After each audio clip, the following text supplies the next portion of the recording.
নির্দিষ্ট সময়ে অন্ধকারে ঢেকে গেল স্টেশন। ঘাবড়ে না গিয়ে মানসিক শক্তি বাড়িয়ে যাত্রীরাও সামিল হলেন যুদ্ধকালীন তৎপরতায়। বুধবার রাত 7টা জমজমাট জলপাইগুড়ি টাউন স্টেশনের প্ল্যাটফর্ম। ভারত বাংলাদেশ সীমান্ত লাগোয়া হলদিবাড়ি প্যাসেঞ্জার ট্রেনের আসার সময় হতেই হঠাৎ অন্ধকারে ঢেকে যায় গোটা স্টেশনটি। তবে রেল পুলিশের আগাম ঘোষণায় প্রস্তুত ছিলেন প্ল্যাটফর্মে অপেক্ষমান যাত্রী চন্দনা রায় সহ কোলে সন্তান নিয়ে বসে থাকা শিল্পা ঘোষ।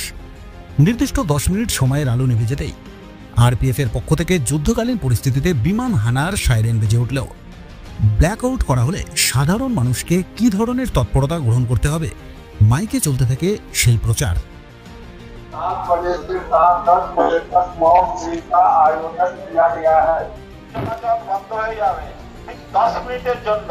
টোটাল সিগন্যালিং ব্যবস্থা, ইলেকট্রনিক ডিভাইস স্টপ হয়ে যাবে। আপনারা এই জায়গায় পৌঁছে যাবেন, সেখান থেকে কোনো রকম ব্যবস্থা ওঠা নামা চলার ব্যবস্থা করবেন না, এবং ট্রেন আসলেও ট্রেনে ওঠা নামা করবেন না। এই মকড্রিল প্রসঙ্গে রেলযাত্রী চন্দনা রায় বললেন, আমি মূলত হচ্ছে হলদিবাড়ি যাওয়ার জন্য ট্রেন ধরবো বলে স্টেশনে এসেছি। 7টার আগে মাইকিং গুলো করে সবাইকে সতর্ক করে দিল যে সবাই নিজে সাবধানে থাকুন, সতর্ক থাকুন। আজকে আমাদের ভারত এবং পাকিস্তান মিলে যে একটা যুদ্ধ হবে পরিস্থিতি বা হচ্ছে এরকম, তো এই বার্তাটা দিয়ে আমরা বোঝাতে চাইছি যে আমাদের যে ভারতবর্ষ এই অন্ধকার ছেড়ে যেন আলোর দিকে আসে, বা পাকিস্তান যেভাবে আমাদের ভারতবর্ষের মানুষকে নিহত করেছে, সেই নিহতের প্রতিশোধ নিতে এই হচ্ছে একটা পলিসি।